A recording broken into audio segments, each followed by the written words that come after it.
SpongeBob's birthday sent shockwaves through all of Bikini Bottom, and SpongeBob and Patrick signed up for a day trip to the mainland. Patrick even ran into his sweetheart at the mainland aquarium. She was the big-mouthed fish with only 7 days of memory. That day, SpongeBob's friends gave Patrick a task. This task had been repeated to Patrick countless times, but he just couldn't remember, not even after they repeated it all night. But Patrick, whose brain just couldn't handle it, still couldn't remember. Then the time came. He finally remembered a little bit, but the moment SpongeBob opened the door, he completely forgot again. He didn't know what to say to SpongeBob. He just stood there, dumbfounded. SpongeBob stood nearby, full of anticipation, but Patrick seemed to be getting more and more dazed. Just then, a tour bus pulled up at the door. SpongeBob invited Patrick to join the land tour. Then he forgot what he'd been about to say. The two boarded the sightseeing vehicle together. The tour guide noticed it was SpongeBob's birthday. SpongeBob shyly admitted it. The guide decided to have everyone sing happy birthday to SpongeBob, but now wasn't the right time because the schedule was too tight. If everyone went ashore, they'd have to take this vertical road, but the driver's skills weren't great. They were about to ascend into the air, but unexpectedly fell back down. Fortunately, a submarine caught it. Finally, they reached the land. Humans were everywhere. They hurriedly pulled out their cameras to commemorate the moment. Then the driver actually drove the sightseeing vehicle straight into a fat man's belly. They saw humans dancing wildly.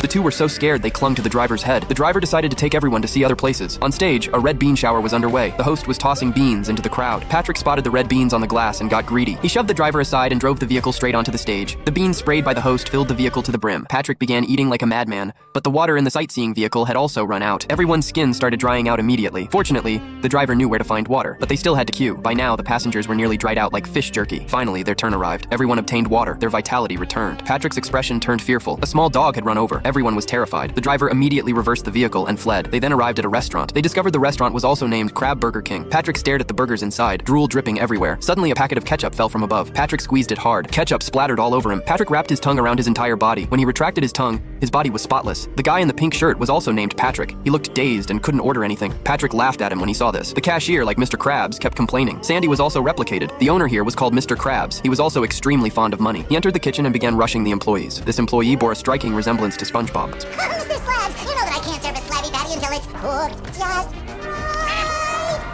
Slabby patty and it's cooked just right. Slabby patty day and night. What a nifty, tasty sight. Slabby patty and it's cooked just right. SpongeBob in the bathtub was tickled into fits of laughter. Then he set his sights on the chef's spatula. Unexpectedly, the chef mistook him for a meat patty and stuffed him into a burger. SpongeBob began screaming for help nonstop. Hearing this, his buddy jumps in to save him. Patrick returns to the tour vehicle with the patty. Just as everyone prepares to return to the ocean, they pass by an aquarium. Staff place them inside a display tank. Despair sets in as they believe escape is impossible. Then Patrick spots a fish across the way who looks incredibly sexy. He can't help but puff out his cheeks. Patrick wants to rescue her back to the ocean, so he pushes the tour vehicle off the display platform and successfully rescued all the fish inside. Patrick also won the heart of the big-mouthed fish. She kept blowing kisses at Patrick. Then they prepared to return to the ocean. Before leaving, they didn't forget to take a commemorative photo.